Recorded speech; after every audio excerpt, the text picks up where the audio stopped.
Hey guys, I'm coming on here today to talk about something that's very troubling to me, and I hope that I can impart some wisdom or guidance to others that may be in a similar situation.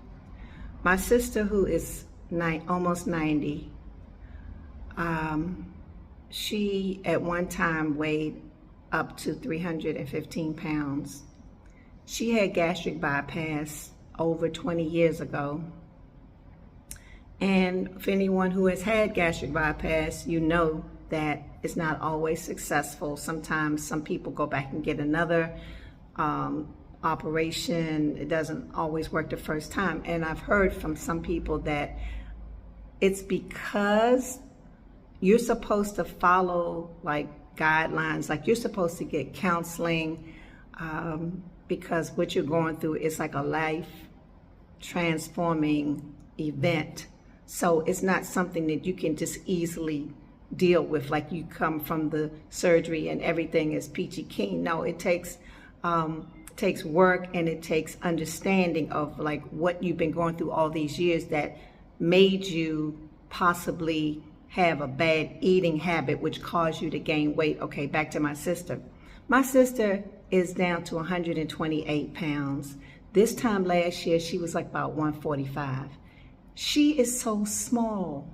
And in her mind, she's telling me, well, she thinks that she doesn't want to gain the weight back. She doesn't want people, she remembers as a child, young woman, being called fat, probably all her life because she was, heavy set her entire life, But it's like she's so afraid, she doesn't want to go back to that time that she, in the summertime, I don't know why it is in the summertime, she puts herself on a diet. So now she's down to like, I don't know how small she is. The last time she was weighed, she was like 129. She's got to be 120 now because she's lost weight since that time. But what I'm trying to tell you is that in her mind, with her dementia, which does not help things, she's thinking she's got to watch her weight.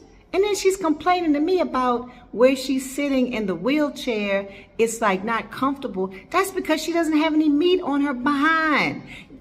You have to have a cushion, okay? So this is like very troubling to me, but what I'm doing is passing it on to you because, see, this is the thing.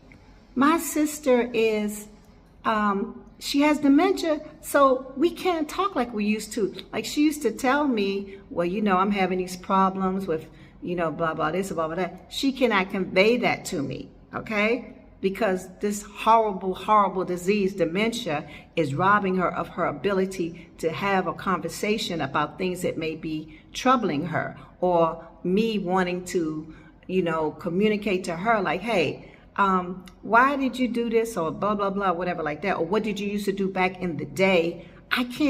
We can't go there, okay? So what I'm trying to say to you all is, it's hard. It's very hard out here. It's hard for kids. It's hard for adolescents. It's hard for adults. It's hard for everybody right now because you know why. But what I'm trying to say is that just try to be mindful of people. Let's not be so mean to each other. My sister's been carrying this her whole life. All of the mean-spirited things that people said to her when she was overweight, what she had to endure, what she had to go through. And it so troubled her all these years, almost 90 years, well, say 85 years, like when she was 5, maybe, and old enough to understand when somebody said, oh, that little fat girl or something like that. These things have troubled her all these years, and it's still in her mind to the point that she's trying to diet at 90 years old when she should be trying to take in as much nourishment as possible, okay? It's so distressing, it's so troubling, but my heart goes out to her because I know that people and kids can be mean to one another.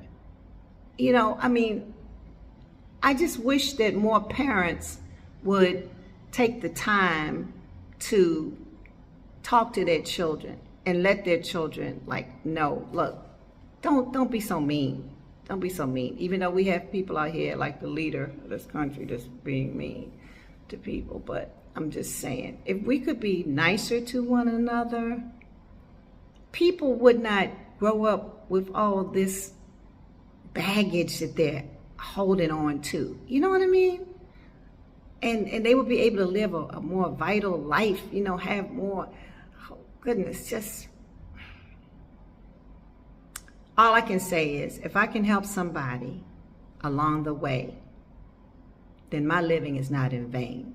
So that's why I'm just sharing this with you. Some may say, oh, I don't want to hear, I don't care anything about that. Well, if it doesn't concern you, that's one thing. But for those of you all that may be able to connect and understand what I'm talking about, I don't know how the gastric bypass has changed over the years. At one time, people were leery of it. They didn't want to get it. But in the beginning, a lot of people were getting it, but then they had a lot of little side effects to it and stuff. Like I said, if somebody has to have it 2 or 3 times, evidently they did not do the counseling that is supposed to be required. But I know people find ways to get around it. I know somebody who had his ex-wife who was a psychiatrist to sign off for him. That did not help him because he needed counseling.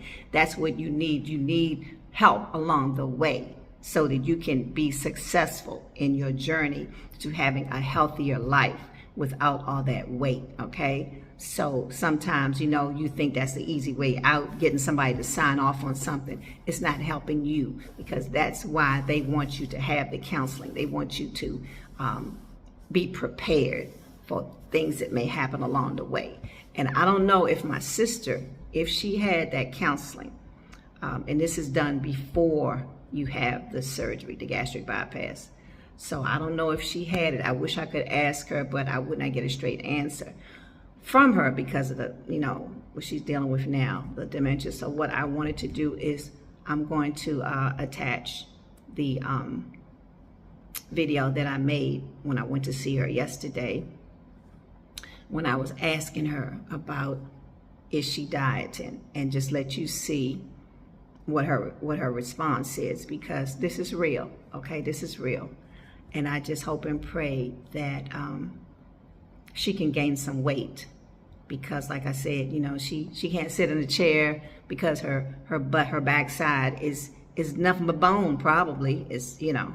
So this is something that could easily be taken care of if she were to eat more and get a little meat back there, okay?